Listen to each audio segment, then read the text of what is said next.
Hay una firma en este cuaderno que es mía. Mi letra, mi nombre, mi rúbrica exacta. Y yo nunca he estado en este lugar. Eso es lo que sé con certeza mientras estoy parado aquí, 3 pisos bajo tierra, con una linterna en la mano y el corazón latiendo más rápido de lo que quisiera admitir. El pasillo huele a concreto húmedo y a algo metálico que no puedo identificar.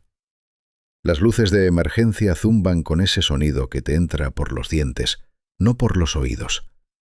Y en el cuaderno que encontré en la entrada, alguien escribió mi nombre hace menos de 2 semanas. Alguien que dobla la letra A igual que yo, que acorta la S al final igual que yo, que apoya el bolígrafo con la misma presión que yo. Voy a contarles exactamente cómo llegué hasta aquí, porque necesito que alguien más escuche esto y me diga que no estoy perdiendo la cabeza. Aunque ya no estoy tan seguro de que eso sea posible. Mi nombre es Andrés Castellanos. Tengo 38 años. Trabajo solo. Vivo solo y me enorgullezco de eso último más de lo que debería. Soy tasador de inmuebles para una agencia estatal que documenta propiedades en desuso, edificios viejos, fábricas cerradas, complejos industriales que nadie sabe muy bien qué hacer con ellos. Es un trabajo tranquilo, metódico, perfecto para alguien como yo, que necesita que las cosas estén en su lugar y que el día tenga un orden que no se rompa. Me levanto a las 6:30, café solo, sin azúcar, mientras reviso los correos del día anterior. Informes hasta el mediodía. Almuerzo en el mismo restaurante de siempre, el que queda a 2 cuadras de la oficina y tiene las mesas pequeñas junto a la ventana donde puedo sentarme sin que nadie me hable. Archivos hasta las 6. A casa. Eso es todo. Así es todos los días y así me gusta. Cuando me asignaron el complejo industrial en las afueras, lo registré en mi agenda exactamente igual que cualquier otro trabajo. Una línea, una fecha, un código de propiedad, sin banderas rojas, sin nada que me hiciera pensar que ese lunes iba a ser diferente a los otros. Me enviaron el código de acceso por correo institucional. Me mandaron un mapa básico del lugar y me dijeron que tenía que documentar el estado general, fotografiar lo que quedara de los equipos y presentar el informe antes del viernes. Rutina. Pan comido, como me dijo mi coordinador antes de colgar. No me preguntó si necesitaba algo. Yo tampoco pregunté nada.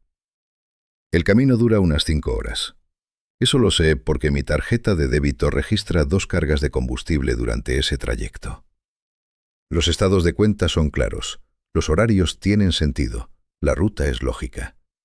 Pero cuando intento recordar esas paradas, y lo he intentado muchas veces desde entonces, no encuentro nada. No un recuerdo borroso, no una imagen que se deshace cuando la miro de frente. Nada. Un vacío limpio y perfecto, como cuando buscas un archivo en la computadora y el sistema te dice que esa carpeta no existe. Me digo que estaba en piloto automático, que uno hace ese tipo de recorridos con el cerebro en modo descanso y que por eso no queda nada grabado. Me lo digo y casi me lo creo. Llegué al atardecer. La luz era de ese color anaranjado oscuro que dura muy poco antes de que todo se vuelva gris, y el complejo se veía exactamente como me lo había imaginado. Un bloque de concreto de 3 pisos, rectangulares y sin gracia, rodeado de maleza alta que le llegaba a las ventanas del primer nivel. La pintura gris descascarada, rejas oxidadas en las ventanas, el tipo de lugar que uno pasa manejando en carretera y no mira 2 veces. La puerta principal era una plancha de metal grueso con un teclado numérico en el marco. Ingresé el código que me habían enviado. La cerradura hizo clic al primer intento. Eso ya fue raro. Los mecanismos de estos lugares llevan décadas en usarse y casi siempre hay que forzarlos, limpiarlos, intentarlo 3 veces. Este se dio de inmediato, como si lo hubieran lubricado esa misma mañana. Empujé la puerta. El aire que salió era frío y circulado, no el aire muerto y pesado de un lugar sellado por años. Olía a ozono y a metal, con algo más debajo que tardé en identificar. Algo químico, casi farmacéutico. Las luces de emergencia del pasillo interior parpadearon y se encendieron solas cuando entré, una detrás de la otra, como si el edificio supiera que había alguien adentro y estuviera preparándose para recibirlo. Amigos, si esta historia les está llegando, denle like y suscríbanse al canal. Eso me ayuda muchísimo a seguir trayéndoles contenido así. Bajé siguiendo una escalera de concreto al fondo del pasillo principal. Los escalones estaban desgastados en el centro, pulidos por años de pisadas, y cada nivel que descendía la temperatura bajaba 1 grado más. Encontré oficinas abandonadas con escritorios volcados y sillas sin respaldo. Archiveros abiertos con papeles enregados en el piso. Cables colgando del techo donde antes hubo iluminación fija. Todo consistente con un abandono de décadas. Todo exactamente lo que esperaba encontrar. Hasta que llegué al cuarto del generador y vi el combustible. Diésel amarillo claro, fresco, sin la tonalidad café oscuro que adquiere con el tiempo. Filtros de aceite nuevos apilados en el estante, con etiquetas de instalación reciente. Alguien había estado aquí. Alguien que sabía exactamente qué necesitaba este lugar para seguir funcionando. Y lo que más me inquietó no fue encontrar eso, sino darme cuenta de que el edificio llevaba semanas esperando que alguien llegara a usarlo.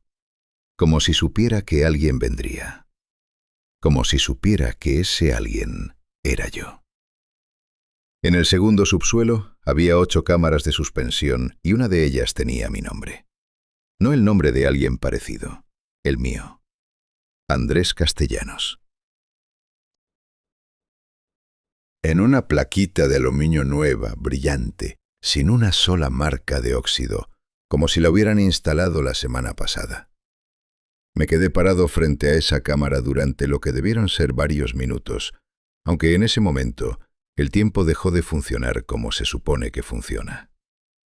Las otras 7 estaban llenas de un gel traslúcido que brillaba levemente verde bajo las luces de emergencia, denso y lento como jarabe frío, y adentro había personas. Adultos, vestidos con ropa institucional azul, los ojos cerrados, los brazos flotando a los lados con esa ingravidez específica de quien está completamente relajado o completamente ido. Los monitores conectados a cada cámara mostraban líneas activas, pulso, temperatura, actividad. 7 personas suspendidas en ese gel hace quién sabe cuánto tiempo, y los aparatos que las monitoreaban seguían funcionando como si nada. La octava cámara, la mía, estaba vacía. El gel adentro era casi transparente, sin ese tinte verdoso de las otras. Y cuando puse la mano en la superficie de vidrio, sentí calor. No el frío que esperaba, calor. Temperatura corporal, exacta, como si algo adentro estuviera esperando que alguien llegara a ocuparla. Retiré la mano y di 2 pasos atrás. El sonido de mis propios pasos en ese piso de concreto me pareció demasiado fuerte. Me di cuenta de que estaba respirando por la boca, rápido y superficial, y tuve que pararme a controlar eso antes de que el pánico me ganara. Saqué mi cámara y empecé a fotografiar porque eso era lo que sabía hacer. Documentar, registrar, poner las cosas en un formato que tuviera sentido. Fotografié las cámaras, los monitores, los cables que subían por las paredes hacia el techo, la plaquita con mi nombre desde 3 ángulos distintos. Mientras lo hacía me repetía que había una explicación lógica. Que los nombres en estas instalaciones se reasignan, que alguien más se llamaba igual, que era una coincidencia administrativa del tipo que pasa todo el tiempo en sistemas burocráticos viejos. Me lo repetía y seguía fotografiando y trataba de no pensar en que el gel estaba caliente. Fue entonces cuando encontré el casillero. Estaba en una habitación contigua al laboratorio principal, separada por una puerta metálica que chirriaba al abrirse. 6 casilleros de metal gris, del tipo que uno ve en vestuarios de empresas o en instalaciones de campo. 5 cerrados. uno abierto, con la puerta entornada. Adentro había un maletín de campo, negro con correas de nylon, exactamente igual al que yo uso para este tipo de trabajos. Mismo modelo, mismo tamaño. Pero lo que me detuvo no fue el modelo, sino el desgaste. La correa izquierda tenía un desgaste específico en el enganche, el mismo que tiene el mío, porque lo cargo siempre del mismo lado y el metal roza en el mismo punto. Y en la esquina inferior derecha había un raspón diagonal, pálido, del tipo que queda cuando uno golpea el maletín contra el fido de una puerta. Yo tengo ese raspón. Lo hice hace como un año entrando a una bodega con prisa. Lo abrí. Adentro había una libreta de campo, de esas con la tapa negra dura y las hojas cuadriculadas. La abrí en la primera página y reconocí mi letra antes de leer una sola palabra. No parecida a mi letra, mi letra. La misma inclinación, la misma forma de la A, la misma manera de cruzar la T con una línea corta y ligeramente torcida hacia arriba. Eran notas técnicas de una visita a este mismo complejo. Medidas de los cuartos, estado de los equipos, observaciones sobre el sistema de ventilación, redactadas con la misma frialdad profesional con la que yo redacto mis propios informes. Pasé las páginas despacio, una por una, y en cada una reconocía no solo la letra, sino la manera de pensar. Las abreviaciones que yo uso. La forma en que anoto primero las dimensiones y después el estado, nunca al revés. Era como leer algo que yo había escrito y olvidado por completo. En la última página había algo distinto. La letra era la misma, pero el tono no. Más apretada, más rápida, como si quien escribió eso tuviera prisa o estuviera alterado. Decía esto: ya sé quién soy. La pregunta es, ¿cuál? Cerré la libreta. La puse de vuelta en el maletín con cuidado como si fuera algo frágil, aunque no sé por qué lo hice así. Salí del cuarto de los casilleros y volví al pasillo principal, y me quedé parado un momento sin saber hacia dónde ir. El zumbido de los equipos llenaba el silencio. Uno de los monitores del laboratorio emitió un pitido corto y la pantalla actualizó un valor. 7 personas suspendidas en ese gel, y una cámara vacía con mi nombre, y una libreta con mi letra, y una frase que no entendía, pero que se me había metido en el pecho como una astilla. Decidí subir al nivel de archivos. Si había respuestas en algún lugar de este complejo, tenían que estar ahí. Tomé mis cosas, guardé la cámara y empecé a subir por la escalera. En el segundo escalón me detuve porque recordé algo. Cuando llegué al complejo y abrí el maletín para sacar la cámara, la libreta de campo que yo traía estaba en el compartimento lateral, donde siempre la pongo. La saqué y la comparé ahí mismo, parado en la escalera con una libreta en cada mano. Las tapas eran idénticas. El desgaste en el lomo era idéntico. Las abrí en la primera página. La mía estaba en blanco. La otra tenía mi letra. Puse las dos juntas y no pude encontrar una diferencia física entre ellas, ni en el papel, ni en el grosor, ni en las espirales del lomo. Eran la misma libreta. Una con lo que yo iba a escribir. Otra con lo que, según toda la evidencia disponible, yo ya había escrito.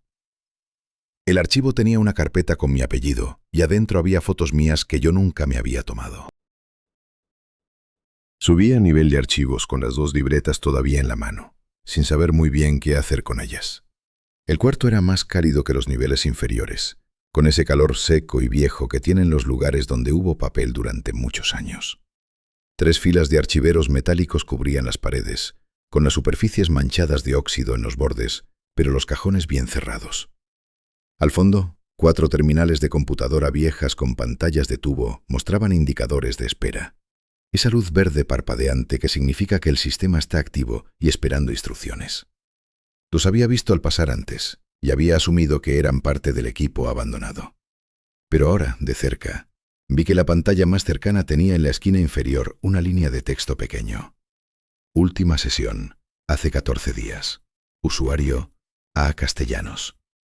Me senté frente al terminal. El teclado tenía polvo en los bordes, pero las teclas centrales estaban limpias, usadas. Ingresé mi número de empleado como usuario, sin pensar, como cuando uno escribe su contraseña sin recordar haberla memorizado, y el sistema me dejó entrar de inmediato, sin error, sin solicitar contraseña, como si ya supiera que era yo y no necesitara verificarlo. El historial de sesiones estaba ahí, fechas y horas, sesiones de varias horas cada una, archivos consultados, carpetas abiertas, todo reciente. Y en paralelo, en mi celular, esos mismos días aparecían como jornadas normales de oficina. Reuniones registradas, correos enviados, el almuerzo de siempre marcado como recordatorio. 2 calendarios perfectamente documentados, completamente incompatibles, y ninguno de los dos con un solo error que permitiera descartarlo. Abrí los archivos que la sesión anterior había consultado. La mayoría eran técnicos, registros de mantenimiento del complejo, protocolos de operación de las cámaras de suspensión. Pero había una carpeta aparte, marcada con mi apellido, que contenía algo diferente. La abrí. Adentro había fotos, imágenes escaneadas, tomadas con una cámara de campo igual a la mía, en este mismo complejo. En la primera yo estaba parado frente a las cámaras de suspensión mirando los monitores, con el maletín negro en la mano. En la segunda estaba sentado en este mismo terminal, leyendo algo en la pantalla. En la tercera sostenía algo frente a la cámara, una foto dentro de la foto, demasiado pequeña para distinguir qué era. Pero lo que más me perturbó no fue verme en esas imágenes, fue la expresión. En cada foto yo estaba tranquilo, no el tipo de tranquilidad que uno fuerza cuando está nervioso. Tranquilidad real, de alguien que sabe exactamente dónde está, por qué está ahí y qué va a hacer después. Una expresión que yo no reconocía como mía. Al final de la carpeta había un documento de texto, un informe médico con mis datos completos, nombre, edad, grupo sanguíneo, medidas, historial de salud, todo correcto, todo exacto. Y al final, escrita a mano sobre el documento impreso y luego escaneada, una línea que decía esto: sujeto estable, transición confirmada, instancia secundaria activada. No entendí qué significaba instancia secundaria, pero algo en esa frase me produjo un malestar físico, concreto, como cuando uno lee algo que el cerebro reconoce antes que la mente consciente. Seguí revisando los archivos y encontré la carpeta del proyecto. Se llamaba bifurcación, así, con esa palabra sola como nombre de archivo. La abrí y empecé a leer. Y mientras leía, el cuarto fue haciéndose más pequeño alrededor de mí, sin que nada físicamente cambiara. El proyecto había comenzado décadas atrás. El principio era técnico y frío, pero el fondo era esto.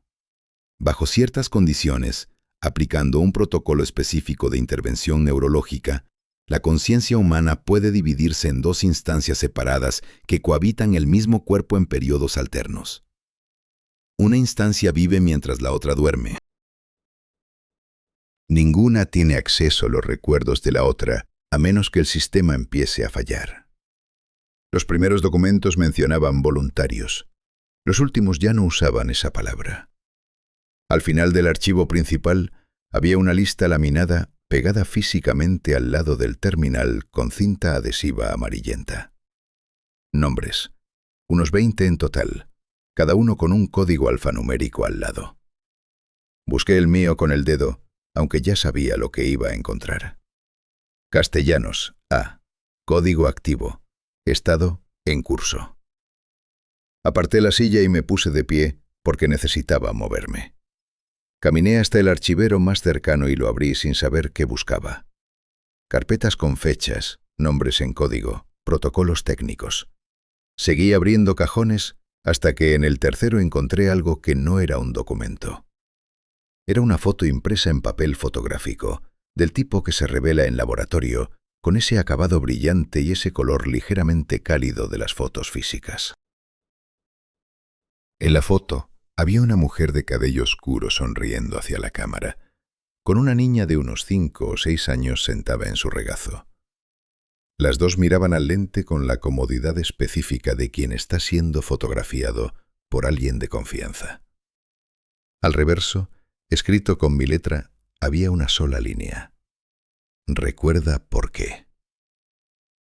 Me quedé con la foto en la mano durante mucho tiempo. No reconocía a esas personas. No tenía ningún recuerdo de haber tomado esa foto, ni de haber escrito esas palabras.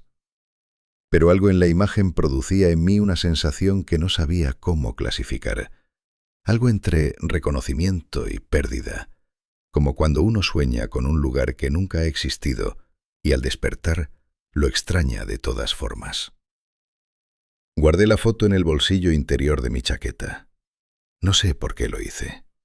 Fue un gesto automático, sin decisión consciente, como poner las llaves en el mismo lugar de siempre.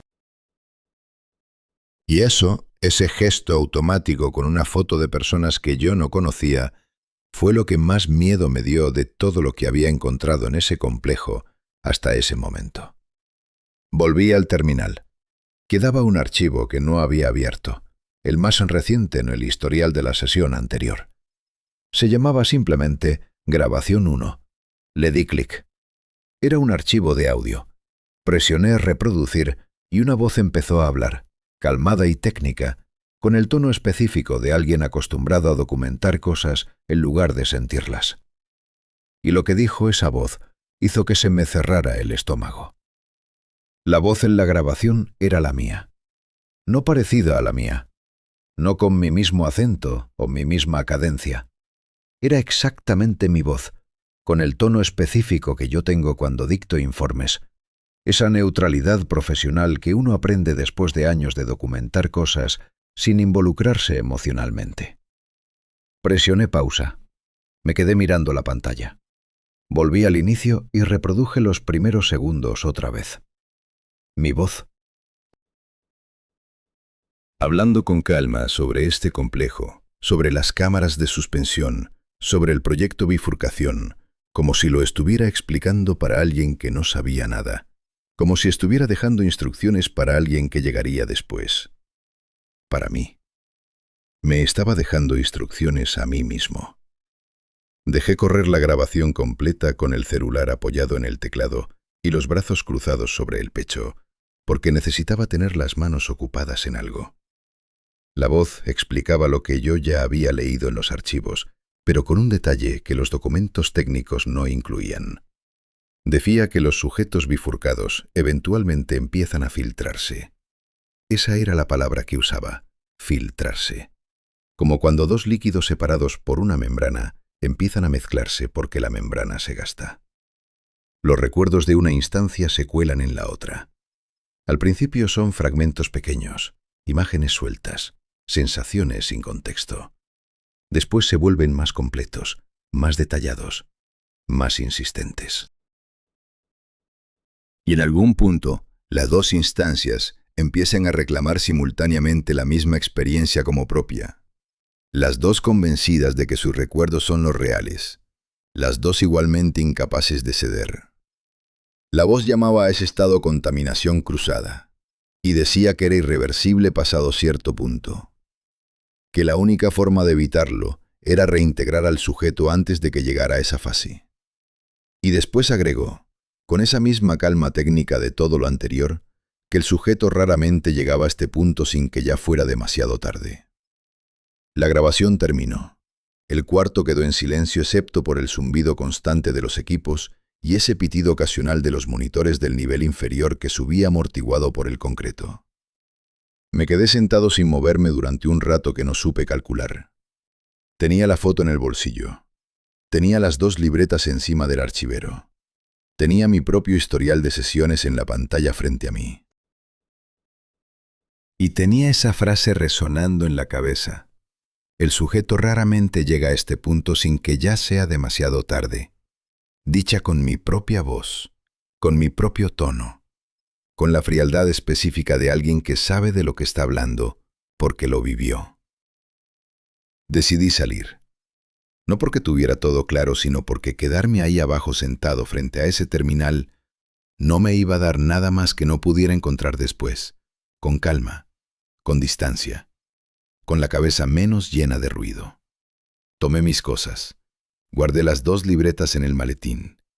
Cerré los archivos en el terminal sin cerrar la sesión porque no supe si debía hacerlo, y subí las escaleras hasta la planta baja.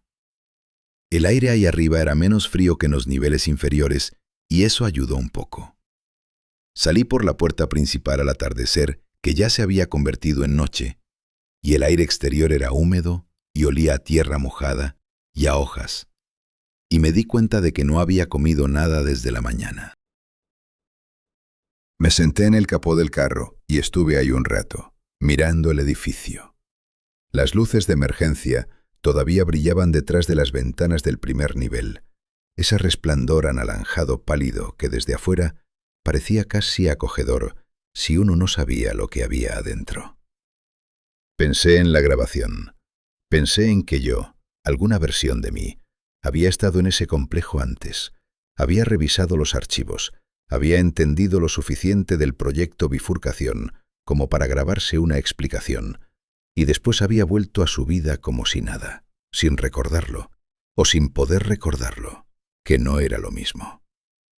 Y esa versión de mí había dejado una foto en un archivero con 2 personas que yo no reconocía, y había escrito detrás, recuerda por qué, como si supiera que yo iba a llegar y que iba a necesitar ese recordatorio. Como si supiera que yo iba a llegar y no iba a saber qué significaba. El camino de vuelta tampoco lo recuerdo bien. Sé que llegué porque al día siguiente estaba en mi apartamento, con el maletín en el piso del cuarto y los zapatos todavía puestos, como si me hubiera dormido antes de poder quitármelos. La libreta con mi letra estaba sobre la mesita de noche. No recordaba haberla sacado del maletín. Mi celular tenía la batería al 4% y en la pantalla de bloqueo había una notificación de una llamada perdida de un número que no tenía guardado. La llamada era de las 2 de la madrugada. Estaba dormido a las 2 de la madrugada, o eso creía.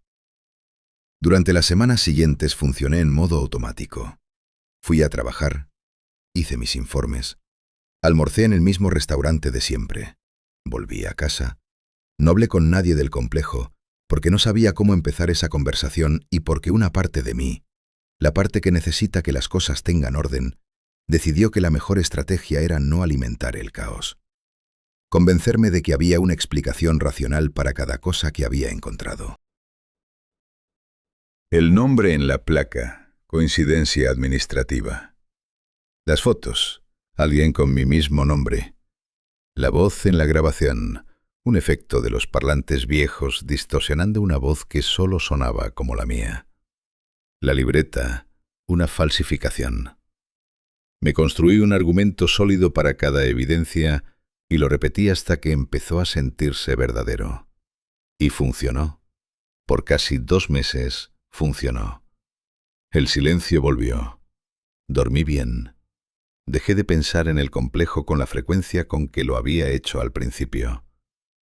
Creí que lo había dejado atrás de verdad, que la mente tiene esa capacidad de cerrar puertas cuando decide que algo no le sirve. Me sentí casi orgulloso de eso. Pero hay un tipo de calma que no es tranquilidad, sino ausencia de movimiento antes de que algo rompa. Y una mañana, caminando hacia la oficina con el café en la mano y los auriculares puestos, tuve la primera imagen. No fue un sueño, no fue un pensamiento. Fue una escena completa y tridimensional que apareció en mi cabeza con la misma claridad y el mismo peso físico que un recuerdo real. Una cocina que no era la mía. Luz de mañana entrando por una ventana con plantas en el alféizar. Olor a café con canela. Y una voz de mujer desde otra habitación preguntando algo. Y yo respondiendo desde esa cocina con naturalidad absoluta, sin pensar, como cuando uno contesta una pregunta que ya sabe de antemano. La escena duró 3 segundos. Desapareció. Me detuve en la mitad de la acera sin saber por qué, y la persona que venía detrás de mí tuvo que esquivarme y me miró mal. No le presté atención. Estaba intentando retener algo, el nombre que ella había usado para llamarme en esa imagen. Porque no era Andrés. Esa noche la imagen volvió 4 veces. Siempre la misma cocina, siempre la misma luz, siempre esa voz llamándome con un nombre que no era el mío. Y yo respondiendo desde adentro de esa vida como si fuera lo más natural del mundo. La primera vez la descarté. La segunda, me detuve en lo que estaba haciendo y esperé a que se fuera. La tercera intenté recordar más detalles, la forma de la ventana, el color de las plantas, si había algo sobre la mesa. La cuarta, me senté en el borde de la cama a las 11 de la noche, con el celular en la mano, sin saber a quién llamar ni qué decir si alguien contestara. No dormí bien esa noche, ni la siguiente. Las imágenes fueron cambiando con los días. Dejaron de ser solo esa cocina y empezaron a incluir otros momentos. Una niña corriendo por un pasillo con calcetines en un piso de madera, resbalando en la curva y riéndose. Una mano pequeña jalando la mía en una calle con mucha gente y yo ajustando el agarre sin pensar, con ese cuidado automático de quien ha hecho ese gesto 1000 veces. Una voz desde otra habitación preguntando dónde había puesto las llaves y yo respondiéndole sin levantar la vista del libro que estaba leyendo porque sabía exactamente dónde estaban. Momentos ordinarios de una vida completamente ordinaria que no era la mía. O que no debería ser la mía. Porque el problema era ese, que no se sentían como fantasías. No tenían esa textura ligera y maleable de lo imaginado. Tenían peso, temperatura, la consistencia específica de lo recordado. Me empecé a fijar en cosas que antes no notaba. En el trabajo a veces levantaba la vista de los documentos esperando ver algo que no estaba ahí. Una foto en el escritorio, una taza con un dibujo de niño, cualquier cosa que correspondiera a esa sensación de que el espacio debería tener más vida de la que tenía. Mi apartamento me empezó a parecer extraño de una manera que no podía explicar con precisión. No había cambiado nada. Los mismos muebles, la misma distribución, el mismo silencio organizado que siempre me había parecido suficiente. Pero ahora ese silencio tenía una textura diferente. No era tranquilidad, era ausencia. Como entrar a un cuarto donde falta algo y no poder identificar qué es porque nunca supiste que estaba ahí. Una tarde, de vuelta del trabajo, me detuve en la puerta de mi apartamento con la llave en la mano y no entré durante casi 1 minuto. Me quedé parado en el pasillo mirando la puerta, sintiendo ese peso raro en el pecho, y pensé con una claridad que me incomodó. Este lugar se siente mal. No físicamente, no había nada malo en el apartamento. Era algo más difícil de nombrar. La sensación de que yo no encajaba bien en ese espacio, como una pieza de rompecabezas que uno fuerza en el lugar equivocado y que entra pero no termina de asentarse. Entré, me preparé algo de comer, me senté a la mesa y fui incapaz de recordar un solo detalle de cómo había sido mi día en la oficina, aunque sabía con certeza que había ido, que había hecho mis informes, que había almorzado en el restaurante de siempre. Los hechos estaban ahí, pero los detalles se habían ido, y en su lugar estaba la imagen de esa cocina con la luz de la mañana y las plantas en la ventana, y esa voz llamándome por un nombre que cada vez que intentaba atrapar, se escurría justo antes de que pudiera retenerlo. Esa noche abrí el cajón de la mesita de noche y saqué la libreta con mi letra, la que había traído del complejo. La había guardado ahí la primera semana y no la había vuelto a tocar. La abrí en la última página, la que decía, «Ya sé quién soy. La pregunta es, ¿cuál?». La leí 3 veces. Después busqué en el maletín la foto que había encontrado en el archivero, la mujer de cabello oscuro y la niña, y la puse sobre la mesita junto a la libreta. Las miré durante un rato. La niña en la foto tendría unos 6 años y sonreía con esa espontaneidad que los niños tienen antes de aprender a posar para las fotos. La mujer miraba al lente con una expresión cálida y directa. Ninguna de las dos me resultaba familiar en el sentido de poder poner un nombre o un contexto, pero tampoco me resultaban extrañas, y eso era lo que no sabía cómo manejar. Puse la foto boca abajo y apagué la luz. Pero no dormí. Estuve mirando el techo calculando cuánto tiempo llevaba sin tener una conversación real con alguien. No de trabajo, no de trámites, sino una conversación donde le importara a alguien cómo estaba yo. No supe calcular ese tiempo, y eso también me incomodó más de lo que esperaba. A la mañana siguiente encontré el dibujo. Estaba en el cajón de la cocina, el que uso para guardar cosas que no sé dónde poner. Pilas, cables sueltos, el manual de la cafetera que nunca leeré. Lo abrí buscando un bolígrafo y ahí estaba, doblado en 4, un papel de cuaderno con un dibujo en crayón morado.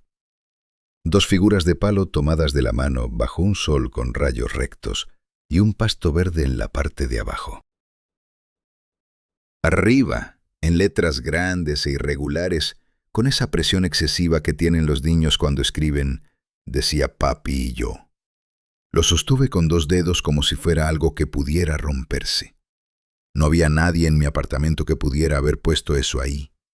Vivo solo, no tengo visitas. La última persona que entró a mi apartamento fue el técnico del internet hace 3 meses y estuve presente todo el tiempo.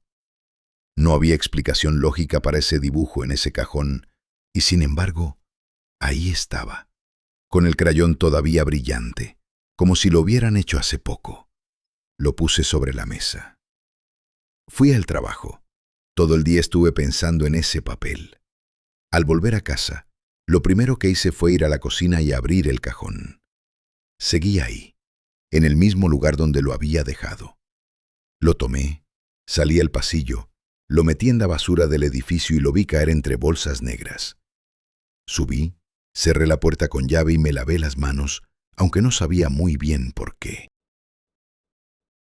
A la mañana siguiente, estaba de vuelta en el cajón, doblado en 4, exactamente igual. Lo tiré 4 veces en 4 días distintos. La 4ª vez lo quemé en el lavaplatos con un encendedor. Vi el papel volverse negro y romperse en ceniza. Abrí el llave y lavé los restos por el desagüe. Al día siguiente estaba en el cajón, doblado en 4, sin una sola marca de calor. Después de eso no lo volví a tocar. Lo dejé ahí y actué como si no existiera, que era la única estrategia que me quedaba. Seguí yendo al trabajo, seguí almorzando en el mismo restaurante, seguí llegando a casa, preparando algo de comer, sentándome a la mesa en silencio. Pero el silencio ya no era el mismo. Antes era neutral, simplemente la ausencia de ruido. Ahora tenía una textura específica, densa, como el silencio de un cuarto donde alguien acaba de salir y todavía queda su presencia en el aire. Me sorprendía mirando hacia la sala desde la cocina como esperando ver algo. Nada. Siempre nada. Pero el impulso de mirar seguía ahí, automático, persistente, igual que el impulso de contestar cuando alguien te llama, aunque estés seguro de que nadie habló. Las imágenes de la otra vida habían cambiado de frecuencia. Ya no aparecían varias veces al día de forma aleatoria. Ahora llegaban en momentos específicos, cuando hacía cosas cotidianas que en esa otra vida debían tener un paralelo. Cuando preparaba café, la cocina con las plantas. Cuando cerraba la puerta del apartamento al salir, la sensación de que alguien adentro seguía durmiendo y yo trataba de no hacer ruido. Cuando escuchaba música en los auriculares caminando, el recuerdo exacto y detallado de haber escuchado esa misma canción con alguien más, en un carro, con la ventana abierta y el aire entrando. Recuerdos que encajaban perfectamente en mi vida cotidiana como si hubieran sido diseñados para eso, para filtrarse en los huecos de la rutina y volverse indistinguibles de lo real. El problema era que cada vez me costaba más trabajo recordar cuál versión era la que yo había vivido.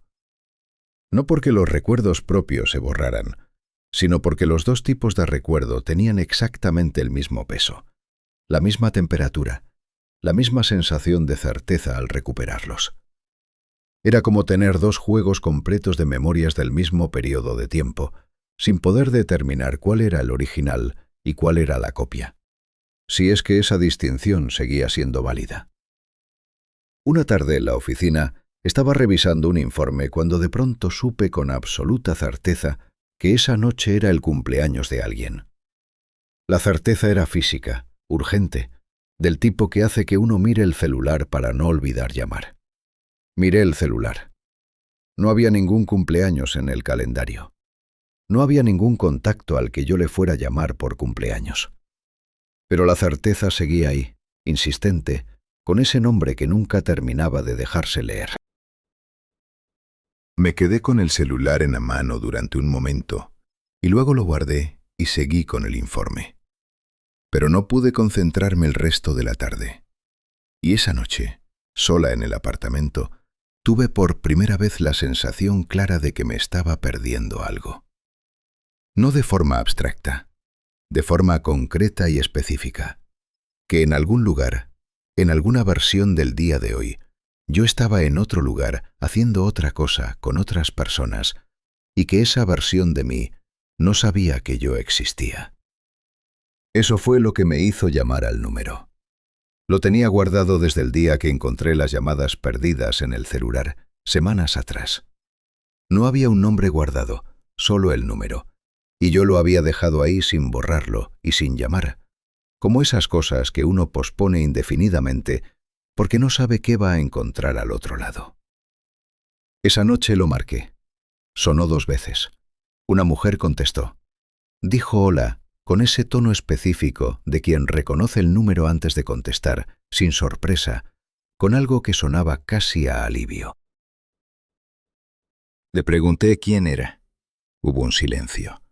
Después me preguntó si me sentía bien, despacio, con esa delicadeza que uno usa cuando la pregunta real es otra y ambos lo saben. No le respondí. Le volví a preguntar quién era.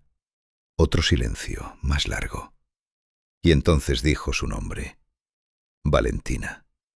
Lo dijo como si debiera significar algo para mí, como si fuera inconcebible que no lo hiciera. Le colgué. Me quedé sentado en el sillón con el celular en la mano y el corazón latiendo más rápido de lo normal. Valentina. El nombre de la mujer en la foto. El nombre que aparecía en el historial de llamadas como contacto frecuente.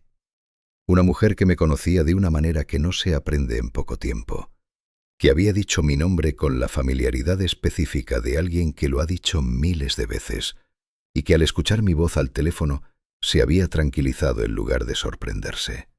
Como si llevar tiempo sin saber de mí fuera algo que ya había pasado antes y para lo que ya tenía un protocolo. No dormí esa noche. Estuve en el sillón hasta el amanecer con la foto encima de la mesa de centro mirándola. La mujer de cabello oscuro, la niña, el sol con rayos rectos del dibujo en crayón morado. Y en algún momento entre las 3 y las 4 de la madrugada tuve un pensamiento que no pude sacudir.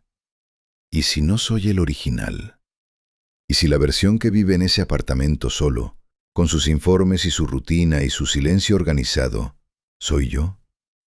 ¿Y si la otra versión, la que tiene esa cocina y esa voz y esa niña, llegó primero? No había forma de responder esa pregunta con la información que tenía.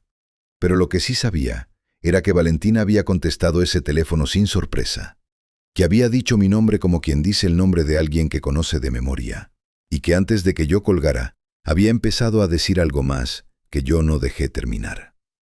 Y eso, esa frase incompleta al otro lado de la línea, me estuvo rondando durante días hasta que llegó el mensaje de texto. El mensaje llegó una semana después de la llamada, a las 7 de la mañana, mientras yo desayunaba de pie en la cocina mirando por la ventana sin ver nada. Una línea. Sofía tiene función hoy a las 6. Va a buscarte con la mirada. No faltes. Lo leí 3 veces. Sofía. Ese era el nombre que yo nunca había podido atrapar en las imágenes, el que se escurría justo antes de que pudiera retenerlo. Lo había escuchado en fragmentos durante semanas, en esos momentos entre el sueño y el despertar cuando la otra vida se filtraba con más facilidad, pero siempre demasiado rápido, demasiado borroso para estar seguro. Y ahora estaba ahí, en texto, permanente, inapelable. Sofía, la niña de la foto, la niña del dibujo en crayón morado, la niña que según toda la evidencia disponible me llamaba papi. Guardé el celular, terminé el café, me fui a trabajar. Durante todo el día me comporté con normalidad. Contesté correos, revisé informes, almorcé en el restaurante de siempre y pedí lo mismo de siempre, y me senté en la mesa de la ventana y miré la calle sin procesar nada de lo que veía. A las 4 de la tarde abrí el mensaje otra vez y lo leí una vez más, como si pudiera significar algo diferente a la cuarta lectura. No significaba nada diferente. A las 5:30 apagué la computadora, tomé el maletín y salí de la oficina 15 minutos antes de lo normal, algo que no había hecho en años. No tomé ninguna decisión consciente de ir. Lo que pasó fue más parecido a esto. Llegué al estacionamiento, me subí al carro y cuando me di cuenta ya estaba manejando en la dirección correcta. Como cuando el cuerpo sabe algo que la cabeza todavía está debatiendo. Como cuando uno ya decidió, pero todavía no se lo ha dicho a sí mismo. El salón de actos de la escuela olía a piso recién encerado y a ese calor específico de muchas personas en un espacio cerrado. Filas de sillas plegables con padres sentados, teléfonos levantados, algunos con la cámara abierta desde antes de que empezara cualquier cosa. Niños asomándose desde detrás de una cortina lateral con esa energía contenida de quien está a punto de salir a escena. Me quedé parado cerca de la entrada sin saber dónde sentarme, sintiéndome exactamente como lo que era. Alguien que no debería estar ahí y que sin embargo no podía irse. Busqué un lugar al fondo, en el extremo de la última fila, donde pudiera ver sin ser muy visible. Me senté. Las luces del salón se atenuaron ligeramente y los niños empezaron a salir desde detrás de la cortina en fila, vestidos con ropa de colores distintos. Los busqué uno por uno con la mirada, sin saber qué cara buscar, porque aunque tenía la foto, una foto impresa y estática no prepara para reconocer a alguien en movimiento entre 20 niños del mismo tamaño. Entonces, una niña de vestido azul se detuvo en el borde del escenario. Se protegió los ojos de la luz con la mano y empezó a recorrer el salón con la mirada con una concentración que no era la de una niña buscando a su maestra, sino la de alguien buscando a alguien específico. La vi recorrer fila por fila desde el frente. Cuando llegó a la última, me encontró. Y su cara cambió de una manera que no se puede fingir ni practicar. Se le iluminó entera, de los ojos hacia afuera, con esa alegría inmediata e incondicional que los niños pequeños no han aprendido todavía a moderar. Bajó del escenario antes de que alguien pudiera detenerla y cruzó el salón corriendo entre las sillas. Yo me puse de pie sin pensar. Ella llegó y se aferró a mis piernas con una fuerza desproporcionada para su tamaño, con la cara enterrada en mi cadera y los brazos apretando con esa intensidad específica de alguien que lleva tiempo sin ver a quien abraza.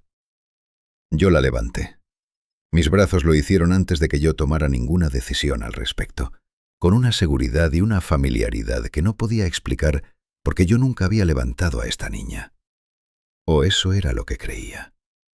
Me contó en susurros todo lo que iba a hacer en el escenario, el orden de las canciones, quién iba a estar a su lado, que había practicado la parte difícil del segundo coro muchas veces y ya le salía bien. Hablaba rápido y con esa confianza total de quien no tiene ninguna duda de que la persona que la escucha quiere saber exactamente eso. La bajé cuando los maestros empezaron a reorganizar a los niños para el inicio. Ella corrió de vuelta al escenario mirándome una vez más por encima del hombro, antes de desaparecer detrás de la cortina. Me giré. Valentín estaba a 2 metros. No la había visto llegar. Tenía el celular en la mano con la cámara abierta y me miraba con una expresión que yo no supe clasificar de inmediato. Algo entre alivio y cautela, como quien encuentra algo que buscaba, pero todavía no está seguro de que esté entero. Se acercó. Me tocó el brazo brevemente, un gesto corto y natural. Me dijo algo sobre Sofía, que había preguntado por mí esa mañana, que se había puesto el vestido azul porque sabía que era el que a mí me gustaba. Lo dijo con esa normalidad de quien comparte información cotidiana, sin drama, sin preguntas, como si mi presencia ahí fuera lo esperado y no lo extraordinario. La función empezó. Sofía cantó. La filmé con el celular sin decidir hacerlo. Y cuando terminó todo, y ella corrió hacia mí entre el público con los brazos abiertos y la cara todavía encendida por el escenario, la alcé y ella me abrazó el cuello y me preguntó si lo había visto todo. Si había visto la parte del segundo coro, si había visto que no se había equivocado. Le dije que sí a todo. Y lo decía en serio porque lo había visto y lo recordaba con una claridad perfecta, con ese tipo de atención que uno solo presta a las cosas que le importan de verdad. Valentina tomó una foto de los dos, Sofía y yo, ella con la cara pegada a la mía, los dos mirando el lente. El flash me dejó un segundo de ceguera blanca, y en ese segundo, mientras recuperaba la visión, algo en mí hizo un cálculo que no pedí y no quería. ¿Cuántas fotos así había en mi celular ahora? ¿Cuántas de esas fotos yo no recordaba haber tomado, pero que al verlas sentía como propias? ¿Cuántos recuerdos de esta vida llevaba semanas acumulando sin poder detenerlos? Y si en algún lugar, en este momento, otra versión de mí estaba en su apartamento silencioso, sin saber que esto estaba pasando, o si esa versión había dejado de existir hace tiempo y yo todavía no lo sabía. Sofía me jaló de la mano hacia donde estaban sus compañeros. Fui. Y mientras caminaba conté mis respiraciones sin que nadie me lo pidiera. 1, 2, 3. Porque era lo único que se sentía completamente seguro en ese momento. Saber que estaba respirando. Saber que el aire entraba y salía. Saber que por lo menos esa parte de existir todavía funcionaba como se supone que debe funcionar. Esa noche, de vuelta en mi apartamento, abrí la galería del celular y había 247 fotos que yo no recordaba haber tomado. No era una estimación, las conté. Me senté en el borde de la cama con el celular en las manos y las fui pasando una por una durante casi una hora. Sofía recién nacida en una sala de hospital, arrugada y roja y envuelta en una manta a rayas. Sofía dando sus primeros pasos en un pasillo con el piso de madera que yo había visto en las imágenes. Sofía en una piscina inflable en un patio, con la cara llena de agua y una sonrisa enorme. Sofía dormida con un libro abierto sobre la cara. Valentina y yo en lo que parecía un cumpleaños, con un pastel encendido entre los dos, y Sofía de pie en una silla para alcanzar las velas. Años de momentos ordinarios documentados con mi celular, con mi ángulo específico, con esa costumbre mía de tomar las fotos un segundo antes o un segundo después del momento central, capturando siempre el antes o el después en lugar del instante exacto. Los metadatos decían que las había tomado yo. Fechas distribuidas a lo largo de varios años. Ninguna era reciente, ninguna era de las últimas semanas. Eran de antes, de mucho antes. Lo que significaba una de dos cosas. O esas fotos siempre habían estado en mi celular y yo no las había visto porque algo en mi cabeza no me dejaba verlas. O habían aparecido ahora porque el filtro que las mantenía ocultas se había roto la noche en que fui a la función de Sofía y algo en mí se dio. No supe cuál de las dos opciones me perturbaba más. Cerré la galería. Puse el celular boca abajo en la mesita. Fui a la cocina a buscar agua y cuando abrí el cajón de los cubiertos encontré algo que no debería estar ahí. Una llave. Pequeña. De ese tipo plateado con la punta dentada que abren puertas interiores, con un llavero de plástico rojo desgastado. No era mía. O no creía que fuera mía. La sostuve bajo la luz y la examiné. No tenía ninguna marca que me dijera de qué puerta era. Pero cuando la tuve en la mano, Sentí algo que reconocí de otras veces en las últimas semanas. Ese peso específico de lo familiar que no debería serlo. Esa sensación de que el objeto conoce mi mano, aunque yo no lo conozca a él. La guardé en el bolsillo y volví a la cama. Esa noche dormí mal, pero dormí, que ya era algo. Y a la mañana siguiente, antes de levantarme, tuve el recuerdo más largo y más completo que había tenido hasta ese momento. No fue una imagen de 3 segundos ni una escena suelta. Fue una tarde entera. Sofía con fiebre en el sofá, tapada con una cobija, viendo una película que ella misma había elegido, aunque ya la había visto 4 veces. Valentina en la cocina preparando sopa. Yo sentado en el piso al lado del sofá con la espalda apoyada en el cojín y la mano de Sofía sobre mi hombro porque se había quedado dormida así y yo no me había movido para no despertarla. 2 horas en esa posición, con el brazo entumecido, sin importarme, escuchando su respiración tranquilizarse a medida que la fiebre bajaba. El olor de la sopa llegando desde la cocina. Valentina asomándose para ver cómo estaban los dos y apagando la televisión sin hacer ruido. El recuerdo duró lo que duran las tardes reales, denso y completo, con el aburrimiento específico de las horas largas y la comodidad específica de estar exactamente donde uno quiere estar. Cuando terminó y volví al apartamento silencioso y al techo blanco sobre mi cama, la diferencia entre los 2 espacios fue tan física que tuve que sentarme despacio para no marearme. Ese día en la oficina no pude trabajar. Abrí los documentos, moví el cursor, hice las apariencias de alguien ocupado. Pero todo el tiempo estaba haciendo otra cosa, intentando entender qué estaba pasando con mi memoria de una forma que fuera ordenada y lógica, que es lo único que sé hacer cuando algo me supera. Si la grabación en el complejo decía que la contaminación cruzada era irreversible pasado cierto punto, entonces yo ya había pasado ese punto. Los recuerdos de la otra instancia no eran intrusiones esporádicas, eran parte de mi sistema. Se habían instalado. Y lo que no sabía era si eso significaba que yo estaba perdiendo la versión de mí, que vivía solo y ordenado y silencioso, o si eso significaba que estaba recuperando algo que siempre había sido mío y que el proceso del complejo me había quitado.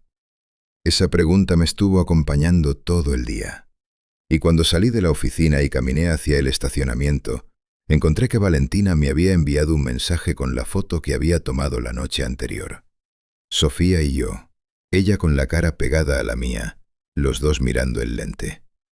La miré durante un tiempo que no supe medir.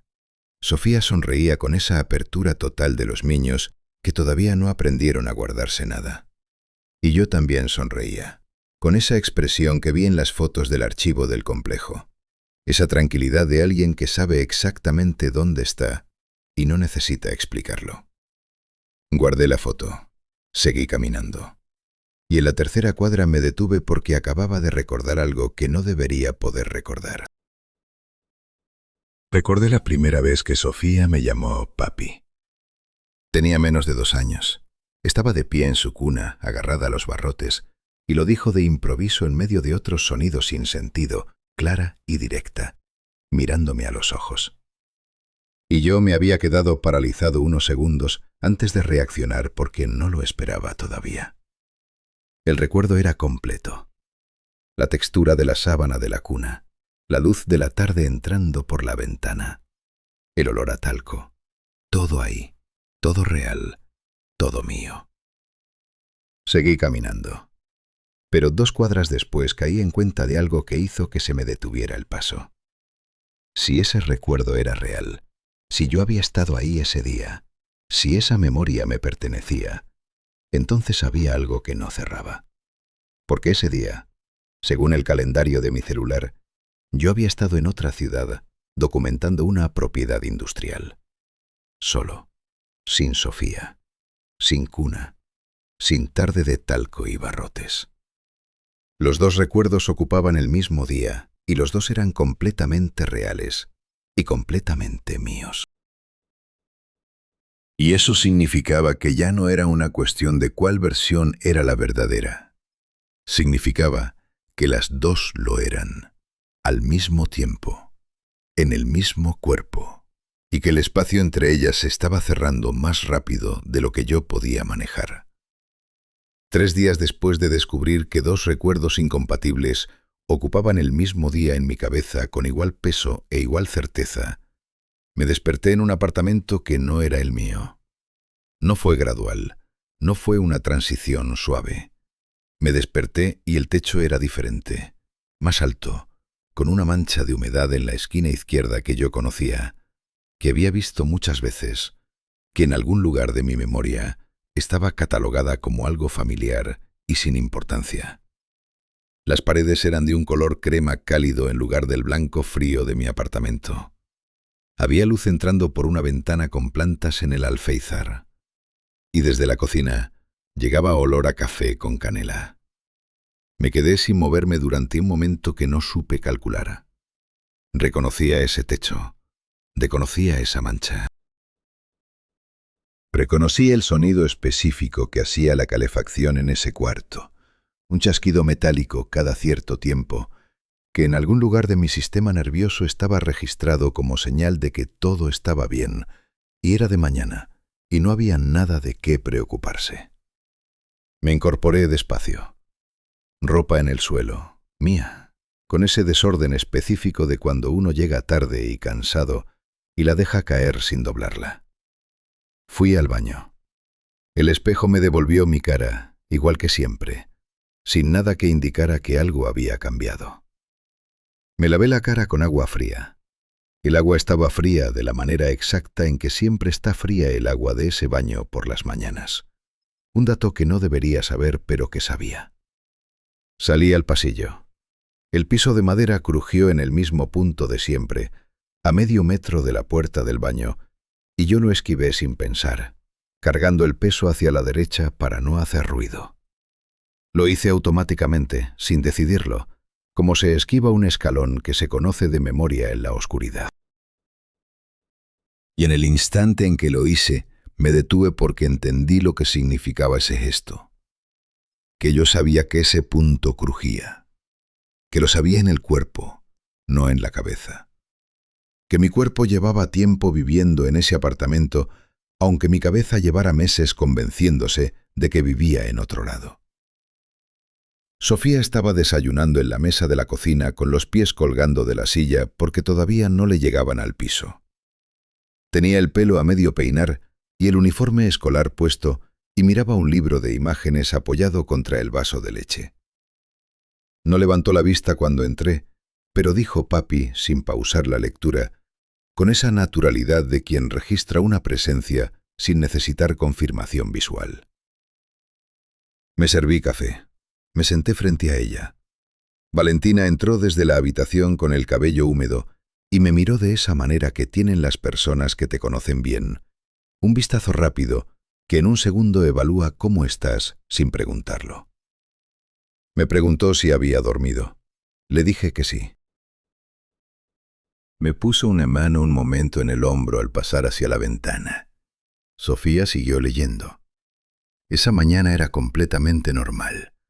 No había nada extraordinario en ningún detalle de esa mañana. Y eso era exactamente lo que la hacía insoportable. Porque yo estaba sentado en esa cocina, viviendo una mañana normal de una vida que no recordaba haber construido, con un café en la mano y una niña que me llamaba papi, y una mujer que sabía cómo dormía yo con una sola mirada.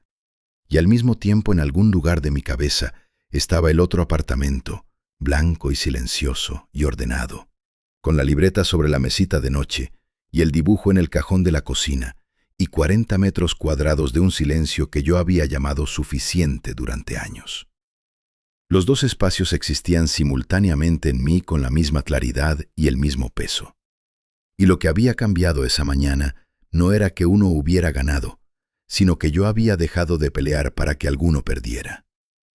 Llevé a Sofía a la escuela. Le tomé la mano al cruzar la calle. Ella habló todo el camino de algo que había soñado, una historia larga y sin mucho sentido con animales que hablaban y un castillo que en realidad era un supermercado, y yo escuché cada palabra con una atención que no tuve que forzar. La dejé en la puerta. Ella entró corriendo sin mirar atrás, porque a esa edad uno todavía no sabe que hay que mirar atrás. Me quedé parado en la acera unos segundos después de que desapareciera por la puerta.